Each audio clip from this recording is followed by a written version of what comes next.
Understanding Global Culture 제11강 1교시 강의를 시작하겠습니다.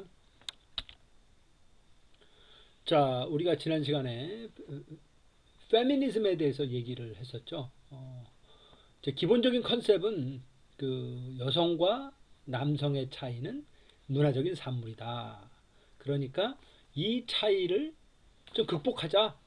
이런 얘기입니다. 그래서 우리가 이제 지난 시간에 살펴봤듯이 여성 억압의 역사를 좀 우리가 좀 문화적으로 살펴봤었죠.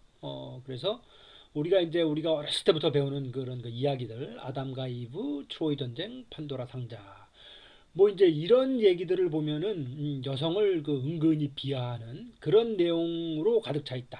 그래서 무슨 뭐 이브 때문에 우리가 그 에덴 동산에서 쫓겨나고 여자들이 그 누가 더 이쁘냐 잘난 척하다가 전쟁도 일어나고 그다음에 그 열어보지 말라 근데 열어봐가지고 온갖 불행이 닥쳐오고 다 그 거기엔 다 여성이 있었다. 그래서 그 여성을 아주 비하하는 그런 그 스토리를 우리가 어렸을 때부터 접해와가지고 나도 모르게 우리도 모르게 여성 그러면은 이렇게 좀 안 좋은 시각을 갖고 우리가 그런 식으로 교육을 받아왔다.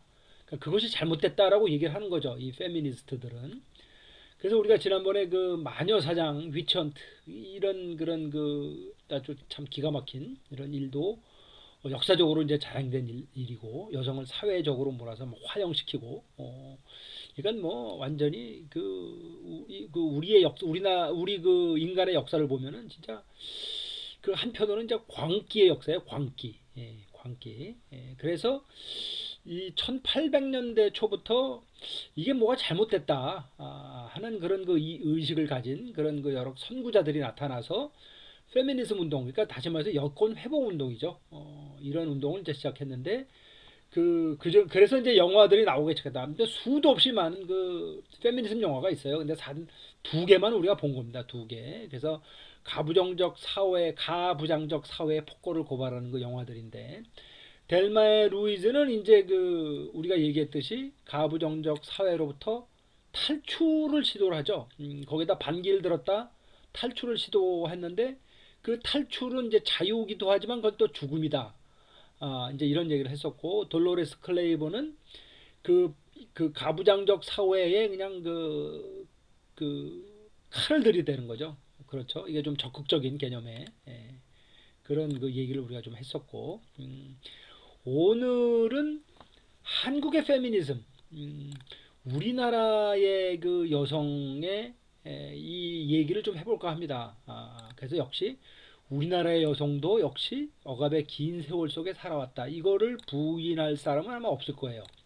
그래서 오늘은 이 점에 대해서 좀 얘기를 해보고자 합니다. 한국에서의 전통적인 여성관도 역시 서양에서의 그 여성을 바라보는 거나 거의 비슷했다. 근데 우리나라는 이제 뭐 마녀사냥 이런 건 없었죠. 우리나라 사람들이 좀 보면 착해요. 그런 거 보면 우리나라 사람들 착한데 걔네처럼 무슨 뭐 야 쟤 마녀야 해가지고 뭐 이빨이 꼭 마녀처럼 생겼네, 코가 마녀처럼 생겼네 해가지고 죽이거나 뭐 이런 일은 없었어요. 우리나라는 최소한도. 그런데 이제 우리나라에서의 그 여성을 어떻게 봤느냐? 요게 아주 대표적인 거죠. 요게 대표적인 겁니다. 여기 보면은 남존여비 사상이라고 있죠. 남존여비 사상. 요건 뭡니까? 남자는 귀하고 여자는 천하다. 뭐 이런 얘기죠. 그렇죠?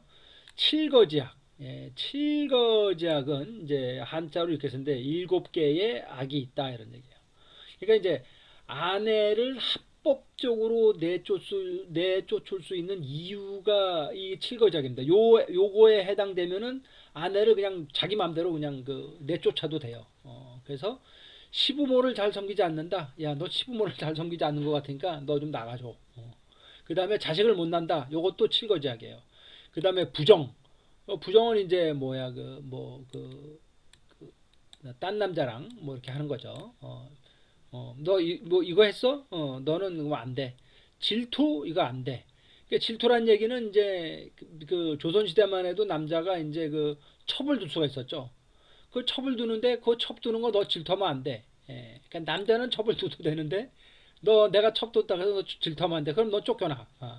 아주 그 말도 안 되는 누가 만든 겁니까 이거? 남자들이 만든 거예요 남자가. 그다음에 병에 걸렸다. 그러면 치료를 안 해줘도 돼요. 뭐, 너 병에 걸렸으니까 넌 나가. 그다음에 수다. 이게 또 그 뭐야 그 수다를 많이 털어도 안 돼. 예. 그다음에 뭐 훔쳐 이거 안 돼. 예. 그러니까 요런 거를 그 저지르면은 남자가 여자를 내쫓아도 전혀 문제가 안 됐다 이거예요. 아주 웃기는 거죠. 그렇죠? 누가 만들었습니까? 남자들이 만든 거예요, 남자들이. 그 다음에 이제 삼종지도라는 그런 그 말이 있는데, 이거는 뭐냐면은, 어려서는 아버지를 따르고, 시집가서는 남편을 따르고, 죽어서는 아들을 따른다, 아들을 쫓는다. 그러니까 뭐예요? 여자는 남자의 어떤 그, 남자가 하는 대로 졸졸 뒤만 쫓아가면 되는 거예요. 그러니까 여자를 어떻게 보고 있는지 잘 알 수가 있죠. 그 서양의 칠제종이라고 했습니다. 세븐 데들리 신스라고 하는데 요거는 우리나라는 칠거지약하고 칠제하고 헷갈리는 사람들이 있어요. 이건 다른 겁니다. 이건 다른 거예요. 칠제종은 그 자체가 죄이면서 동시에 인간이 자기 자신의 뜻에 따라 범하는 모든 죄에 금이 되는 것을 일곱 가지로 분류를 일컫는 그리스도교의 용어다. 이건 그리스도교의 용어입니다. 그리고 이거는 아, 자기의 의지로 저지르는 죄를 칠제종이라고 그래요. 그래서 교만, 인색, 시기, 분노, 음욕, 탐욕, 나태 이렇게 돼 있어요. 그래서 여기에서 그 뭐야 그 중복되는 게 부정하고 질투가 두 개가 중복됩니다. 그러니까 부정이 이게 음욕이 부정이고 그 다음에 질투가 시기죠, 시기. 질투가 시기죠. 그렇게 해서 이거 두 가지가 이제 중복이 되는데 어떤 사람이 헷갈리는 사람이 있어요. 그래서 제가 설명을 드립니다. 칠제종은 이건 서양 겁니다. 서양 거. 칠거지약은 우리나라의 그 유교 전통에서 온 거예요. 그러니까 우리나라의 전통적인 여성관을 보면은 서양이랑 거의 비슷하다 이런 얘기예요. 근데 우리나라는 유교적인 그런 그 습관 때문에 그런 그 여성 비하의 어떤 그 문화가 자리 잡았다 이렇게 되는 거죠. 그래서 유교의 최대 피해자는 여성이다. 왜냐하면 유교 자체가 다 남자들 아니에요, 남자들입니다 이게. 그래서 이게 보시면은 유교가 이 땅에 들어오기 전까지 아니 유교가 이 땅에 완전히 뿌리 내리기 전까지만 해도 한국에는 형제가 돌아가면서 제사를 지내는 풍습이 있었다. 이른바 윤회봉사이다. 이때는 심지어 아들이 없으면은 시집간 딸이 제사를 바치기도 했다. 그러니까 옛날엔 그랬다는 얘기예요. 유교가 뿌리를 내리면서 이 같은 풍습은 사라지고 제사는 반드시 장남과 종손이 받던 이른바 제사권 종손 독점 시대로 접어들었다. 남자가 이제 다 하는 거예요. 그래서 조선시대 초까지만 해도 부모의 재산 상속은 모든 자식에게 비교적 균등하게 이루어졌다. 물론 자식 범위에는 딸이 포함된다. 그 옛날에는 그랬단 얘기예요. 그래서 여성은 시집가거나 시집 가면서도 재산 상속분 중 자기 몫을 가져갈 수 있었고 그것을 그대로 갖고 있다가 죽을 때 자기가 원하는 자식이나 사람에게 물려줄 수도 있었다. 이 같은 제사 상속 풍습 역시 유교가 뿌리 내리면서 사라졌다. 최근까지도 불균등 분배가 장려시 되었던 제사 상속 방식은 이런 과정을 거쳐 확립이 되었다. 그래서 그 옛날에 딸을 그러니까 조선시대 초까지만 얘기하는 거는 다시 해서 고려시대의 풍습을 그대로 따랐었어요. 근데 우리나라가 성리학, 다시 얘기해서 이제 유교가 들어오면서 여자들을 다 배제한 거죠. 그래서 여자들은 저기 뭐야 재산을 안 주는 그렇게 그런 그 관습이 이제 우리나라에도 뿌리를 내렸다 이런 얘기다. 근데 요즘엔 이런 게 다 고쳐졌습니다. 나 옛날 얘기하는 거예요. 근데 최근까지 이게 고쳐진 지가 얼마 안 돼요. 최근까지만 해도 여성들이 이렇게 우리나라에서 조금 그 안 좋은 대우를 받았다 이런 얘기를 하는 겁니다. 제사권과 상속권이 장남에게 독점 및 집중된 현상은 유교 문화가 여성계에 뿌려놓은 대표적인 악습 항목으로 꼽힌다. 그리고 이 같은 관습을 가능케 했던 것은 유교 문화 가운데서 좀 더 구체적으로 법치보다 덕치와 예치를 중시한 사회 질서를 유지하는 원리에 있었다는 것이 학자들의 지적이다. 그러니까 법을 따르지 않고 그 덕치와 예치, 그러니까 그렇게 하는 게 우리 어떤 그런 정서에 더 맞아, 뭐 이런 얘기죠. 그래서 유교 문화를 논할 때 적어도 이 같은 유교적 관행이 여성들에게 끼친 부정적인 영향은 100번 양보해도 용인할 수 없다고 여성계는 입을 모한다. 그러니까 유교적인 관행이 여성들에게 엄청나게 부정적인 영향을 끼친 거예요. 그래서 호주제, 남아선호 사상제 이런 게 이제 우리나라에 이제 이 제도적으로 정착이 된 거예요. 그래서 유교 특히 조선시대 사회에서 통치에 다니는 가족이었다. 그리고 가족 사이에서 가장 중요한 제사는 단순한 종교적 의미 이상의 중요한 구실을 했다는 것이 문화인류학자들의 얘기다. 즉 조선시대는 제사를 가장 중요한 통치 수단의 하나이자 통치 이데올로기로 삼았다는 것이다. 이화여대 최준식 교수는 조선 왕조 500년 정치사에서 철저하게 가부장제 사회 질서를 강화한 가정이었으며 이와 동시에 여성들을 사회 전면에서 철저하게 배제된 역사이다. 그래서 그때 보시면은 그 정부의 조정 관료 무슨 뭐 높은 여성이 없어요. 여성이 전부 남성입니다. 전부 남성. 그렇죠. 여자는 뭐 집에서 살림하고 밥 잘 짓고 그 다음에 애 잘 키우고 뭐 그런 거를 이제 그런 사회에서 살아왔던 거죠. 그렇죠.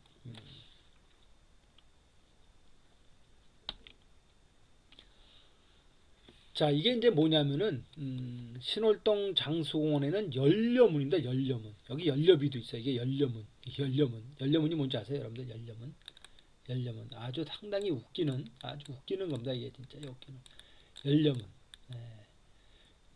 그래서 여기 보시면은 조선시대에서는 유교 그 중에서도 성리학을 중요시하였다.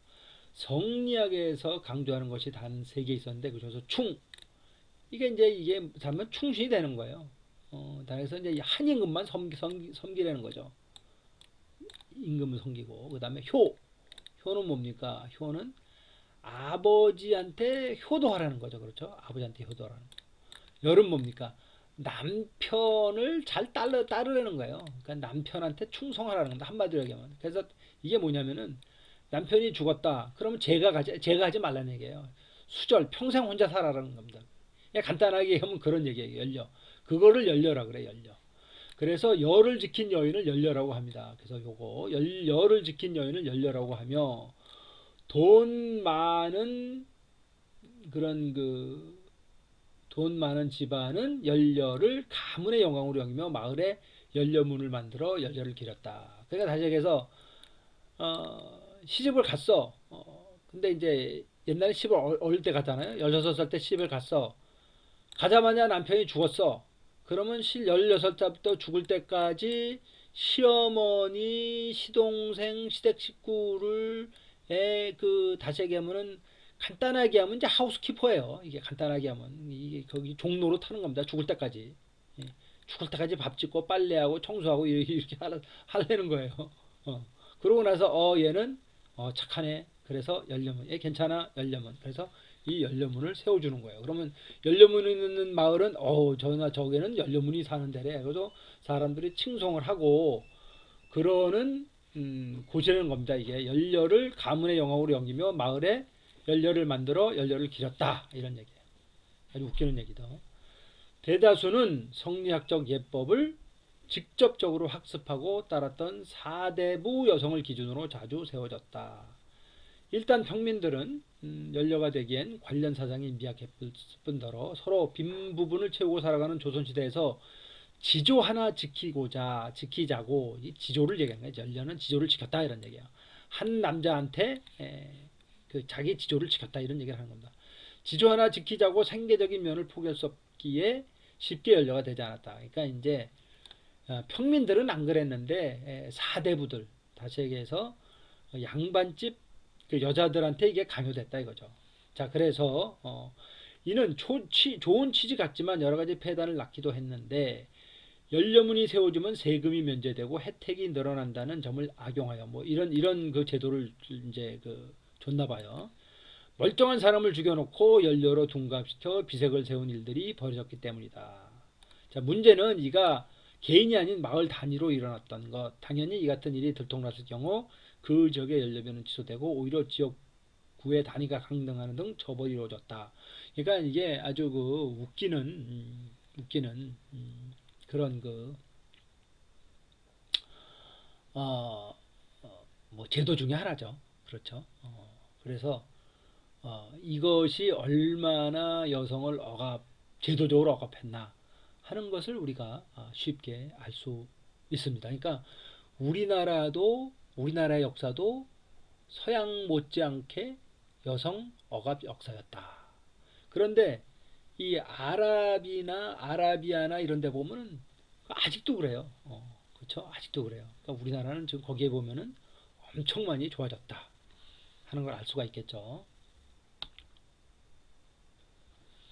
자, 이게 이제 유교의 우리나라가 이제 성리학의 나라인데 이게 그 유자입니다. 유자. 유자는 의미는 세상에 필요한 사람이라는 뜻이래요. 그러니까 이제 세상에 필요한 사람이 되는 어떤 그 법을 가리키고 배우는 게 유교예요. 근데 문제는 세상에 필요한 사람이 전부 남자 중심으로 됐다는 거죠. 어? 인류의 반이 여잔데 그 여자를 무시하고 남자 중심의 사회를 만들었다. 그것이 문제죠. 그래서 보시면은 가부장 중심. 그러니까 이제 아버지가 중심이 되는 거죠. 요즘에는 뭐 이거 많이 없어졌습니다. 제가 여러분들만 해도 가부장 중심, 그다음에 그 학교에 가면 그 교수님 아주 그다음에 그 사회 그 회사도 마찬가지고 아주 가부장 중심이에요. 가부장 중심. 남성 중심이죠. 남성 중심의 유교적 가족관은 오늘날까지 살아남아 사회 곳곳에 영향을 주고 있다. 호주제와 남아선호가 그중 대표적이다. 호주제라고 하는 건 이제 그 여성은 그 하우스홀더, 다시 얘기해서 가장이 될 수가 없어요, 여성. 그러니까 이제 이혼하는 경우가 아주 이게 아주 힘들어집니다, 이게. 예. 왜냐면 자기가 호주가 돼야지 자기가 자기 호족에 있어가지고 그 호족에 자기 아이를 올려야지 얘가 시민이 돼서 얘가 이제 학교도 가고 그렇게 되는데 근데 이제 이게 그 그 미혼모들 할 수 없이 애를 낳게 되는 사람들 그 자기가 호주가 될 수가 없어요. 왜냐면 여자기 때문에 자기 애는 있는데 그러니까 이게 아주 뭐 여러 가지 그 폐해가 많이 생깁니다. 이것도 저는 지금은 이제 고쳐진 걸로 알고 있어요. 여성계가 엄청나게 그 반발을 해서 그러니까 지금 많이 좋아지고 있죠. 그래도 아직까지도 이 사상이 몇백 년간 이뤄내져 온 건데 그게 쉽게 몇십 년 사이에 고쳐지겠습니까? 그래서 한 여성학자는 공적 영역에서 여성 참여율이 외국에 비해 훨씬 더 떨어지는 점을 예로 들어 한국 사회가 여전히 가부장적 남성 지배에서 벗어나지 못했다고 지적한다. 이제 정치가를 보면 알 수가 있어요. 그리고 이제 그 내각, 다시 해서 우리나라 장관들 중에서 여성이 몇 명인가 하는 그 비율을 보면 우리가 알 수가 있습니다. 그리고 그 CEO들 있죠, CEO들. 다시 해서 회사에서 여성 중역들, 여성인데 무슨 뭐 부장님, 뭐 그다음에 상무, 전무, 뭐 이런 사람들, 본부장급의 이런 사람들이 여성이 얼마나 많은가를 볼 때에 우리나라가 아직도 많이 부족하다 하는 그런 얘기죠. 적어도 가족주의와 성차별에 관한 한 우리나라 한국의 유교는 당장 버려야 할 자랑스럽지 못한 유산이다. 그러니까 지금 서양은 이제 이야기 속에서 이제 이야기를 중점적으로 우리가 살펴봤는데 우리나라 이야기도 옛날 이야기도 사실 마찬가지예요. 우리나라 옛날 얘기도 마찬가지입니다. 보면은 여자들은 뭐 심청전 보세요. 뭡니까? 자기 죽어서 부모님 자기는 죽어야 돼요. 자기는 죽어서 부모의 눈을 뜨게 하는 거. 그 얘기하는 게 뭡니까? 뻔한 거 아니에요. 그렇죠. 그러니까 우리나라 얘기도 사실 서양 얘기하고 만만치 않게 여성을 이렇게 비하하는 그런 게 많은데 우리나라는 유교적인 관습에 의해서 그랬다. 우리나라의 고려 시대나 이때는 상당히 우리나라가 신라 시대나 고려 시대는 상당히 양성 평등 시대였어요. 그때는 이 신라 시대 때는 여왕이 우리나라를 통치하고 그랬잖아요. 그러니까 우리나라가 상당히 그런 사실 평등한 그 양성 평등의 나라였는데 이 중국의 그 공자왈 맹자왈 하는 그 유교가 들어오면서부터 우리나라가 이렇게 상당히 그 여성 억압의 역사로 바뀌어졌다. 아, 하는 그런 불행한 과거를 우리가 갖고 있습니다.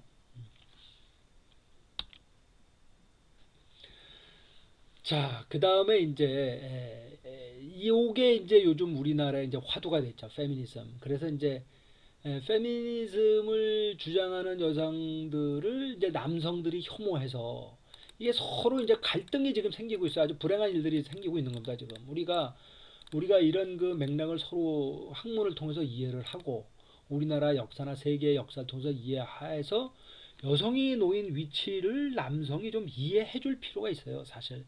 왜냐면 우리는 그런 여태까지 잘못된 문화 속에서 그게 잘못된지도 모르는 상태로 우리가 여태까지 살아왔다 이거예요.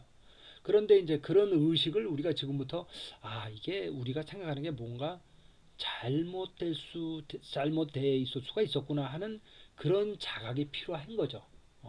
근데 여러분들 이 사건 잘 아실 거예요. 2016년 5월 서울 강남역 인근 화장실에서 생면부지의 남성이 휘두른 흉기에 이 23살의 여성이 숨졌을 그 권민정은 20살이었다. 이 권민정이라는 이 가명입니다. 이 여성이 알지 못하는 남성에 의해서